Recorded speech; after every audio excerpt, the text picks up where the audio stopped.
Welcome to Spartan Sports Beat, bringing you all the latest in the world of St. Thomas Aquinas College athletics. In today's edition, we're going to focus on the Stack women's cross country team, and our first guest today is Nicole Ballou, the head coach of the Stack women's cross country team. Steve Balson here, bringing you our latest edition of Spartan Sports Beat. Nicole, thanks for joining us, and we'll get right to it. Talk about your team's program this year. I know we've spoken in the past, but the team has had a very promising season this year and a lot of hope for the future. Well, thanks for having me, Steve. We're very excited about the team this year.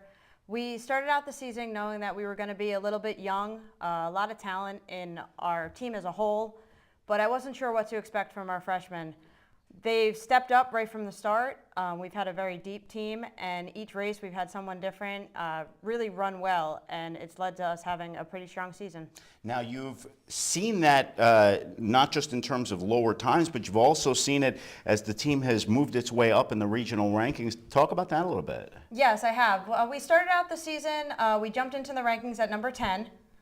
We went on to win the Highlander Invitational, and then the CTC Championship, which brought us to 6th, and then all the way to 3rd, where we've been for the last 5 weeks. And number 3 is significant with the NCAA regional as well, that is also at this time upcoming. Yes, with the NCAA regional coming, the top 3 teams will qualify to advance to nationals. The way that it works, though, is although we are the number 3 on paper, when it comes down to it, it's the top 3 teams finishing on that day. But I really think we've put ourselves in a good position and gained a lot of respect within the conference and the region. Well, you've certainly gained a lot of respect in the most recent East Coast Conference Cross Country Championships. Second place finish to a school that actually wasn't even eligible last year in Roberts Wesleyan. What was your feeling on that finish? I'm very happy with that finish. Roberts Wesleyan has a great team. They're ranked number 22 in the country this year, but I think that we really stepped up. We ran in the front pack, and we ran a very smart race against them. I think they bring a lot to our conference because they just make us a stronger conference overall and give us a little bit of national attention. And it also gives our girls something to really shoot for. And as you look right now at where the team is, you have to feel you're pretty well set up for a real strong setup in the future. Definitely. In the ECC Championship, we had 4 finishers finish in all conference, which is big for us. It's the first time we've had 4, 1 first team and 3 second team. And all of them will be returning next year, 2 being freshmen, sophomore, and a junior. Within our 5th spot, we've had 5 different people finish in that 5th spot, which really shows that we can compete, and we just really have a lot going for us. And one of the bright spots on many levels of this team this season has been the performance of Katie O'Grady. And talk a little bit about what she's been worth to the team and what does she mean to you as a coach? Katie O'Grady is a sophomore. We knew that she was talented in high school through all of her performances there. And when she came in as a freshman, she struggled a little bit. But she came to me and told me early on, Coach, this isn't me. I'm going to be better than this. And she definitely meant it. She stepped up in our first workout of the season this year. You could tell the work that she put in over the summer. And she really has led our team to all of their success. She's been great. She was first team all conference. And we're really excited about what she's going to do in the regional race. We're going to get to find out a little bit more about what Katie has done and what she plans on doing in the future, because she's going to be our next guest on Spartan Sports Beat. Want to thank first Coach Nicole Ballou for joining us, and wish you the best of luck in the weeks and in the seasons to come. Thank you, Steve. We're going to step aside, take a very brief break, and then we're going to have Katie O'Grady coming in. You're watching Spartan Sports Beat. And welcome back to Spartan Sports Beat. In this edition, we're focused on the St. Thomas Aquinas College women's cross country team. And right now, we're joined by the standout sophomore on this year's squad, Katie O'Grady. Katie, thank you so much for coming by. And we're going to get right to it now. And you've had an outstanding year. Now, Coach Ballou mentioned the fact that your freshman year was a little bit tough for you. How did that year pan out for you in terms of your performance and your expectations?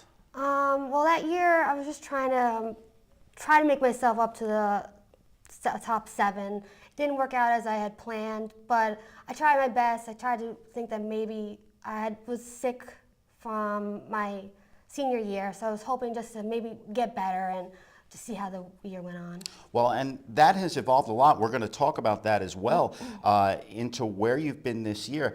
Now, you've had an illness, cystic fibrosis. This is something that you've participated and competed through. What has that challenge been like for you, just in general, for starters?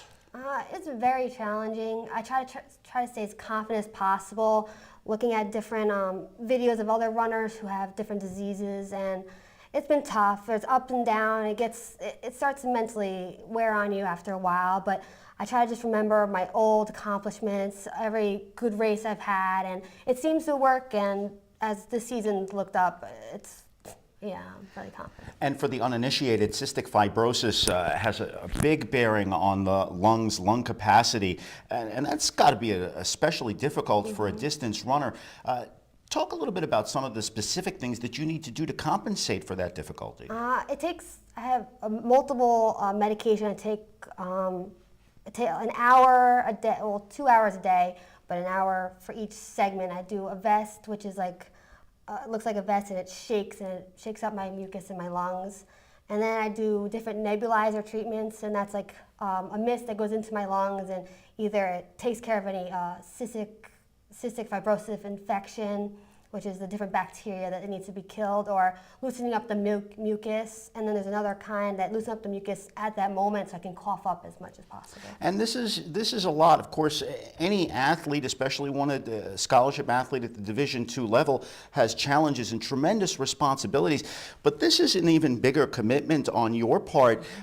Was there ever a time that you questioned yourself to say, you know what, maybe I just don't want to go through this? Yes, that was like my senior year. I ended up, it was a washout of a season, the whole year itself. I stayed with it because I knew just my health needs to try to stay as healthy as possible.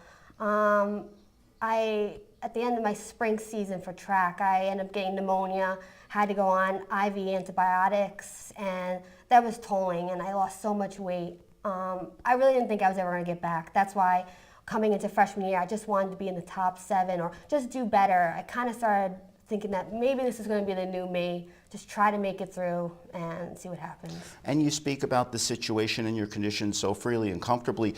Do you see yourself or understand that you are the kind of person who can stand as a real example for others who are in this kind of situation?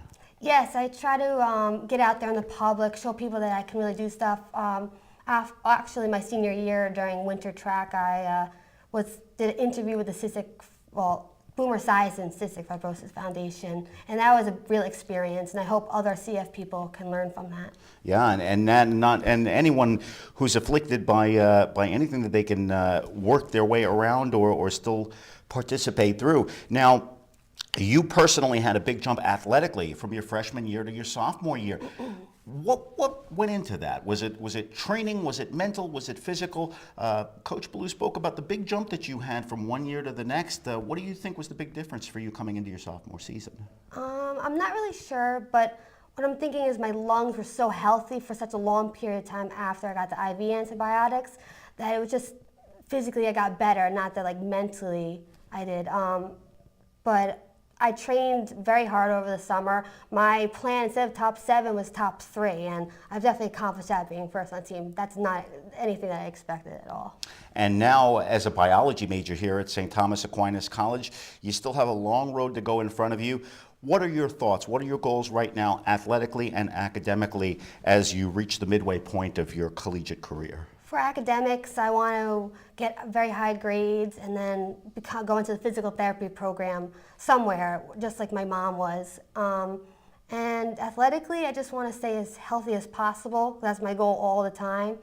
And do as many big things as I can with the lungs I have at this moment. Well, Katie, certainly I think I could speak for your coaches and anyone who's had the chance to work with you in saying that you were an unqualified success at this point, and wishing you nothing but more of the same as you go forward, both as an athlete and as a student. Katie, thanks for coming by today.